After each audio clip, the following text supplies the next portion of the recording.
Bonjour. Pourquoi mange-t-on cachère? Question difficile, parce que quand on regarde les lois de la Torah qui parlent effectivement d'aliments qui sont interdits, on ne nous donne pas d'explication. Pourquoi le mouton est permis et le porc ne l'est pas? Alors bien sûr, dans les temps modernes, on a essayé de donner des explications rationalisantes, déjà au Moyen-Âge d'ailleurs, en disant que le porc, par exemple, c'est pas un animal très hygiénique, il est omnivore, il se vautre dans la boue. Mais la vérité, c'est que quand on mange cachère, on accepte de suivre un régime, une discipline qui va au-delà des exigences de la rationalité. On fait confiance à un texte extrêmement ancien qui prescrit un certain régime et en toute honnêteté, on ne peut pas prétendre l'expliquer rationnellement. Est-ce que ça veut dire pour autant qu'on est sans explication? Non, on peut quand même, en analysant les règles, tirer un certain nombre de principes.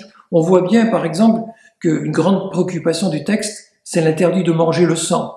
Le sang est associé à la vitalité, à la vie, et là il y a un interdit tout à fait intéressant qui consiste à dire que même quand on se permet de prendre la vie pour se nourrir, on n'a pas droit à tout. Le principe de vie est sacré, le sang en est le symbole, et cette idée que le principe de vie ne nous appartient pas est marquée par l'interdit de la consommation du sang qui induit l'abattage rituel, etc., etc. On peut dire la même chose d'autres règles, la séparation du lait et de la viande. On n'a pas d'explication dans la Torah. Mais Philon d'Alexandrie, déjà au 1er siècle de notre ère, expliquait que le laitage, c'est le don de la vie, alors que la chair, c'est la mort, c'est un animal dont on a pris la vie. Et qu'il y a un mélange des genres qui a quelque chose de cynique.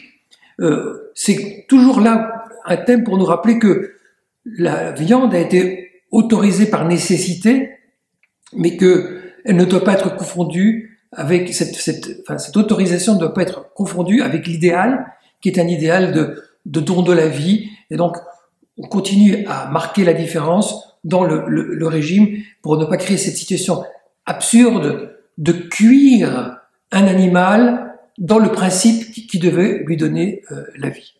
Voilà donc par exemple 2 règles fondamentales de la cacheroute. Mais j'ajouterai la 3e et dernière, que je voudrais évoquer aujourd'hui et qui me paraît la plus importante.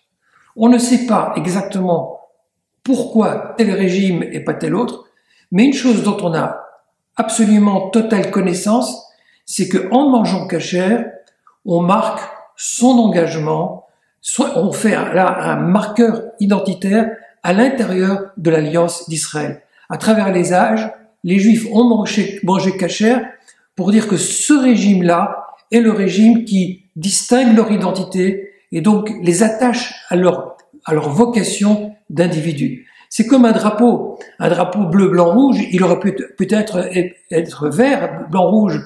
Il y a quelque chose peut-être d'aléatoire ou qui nous échappe, mais à partir du moment où il y a telle et telle couleur, elle représente une identité. Et les Juifs ont marqué leur engagement et leur attachement à leur vocation de Juifs en conservant les règles de la cacheroute.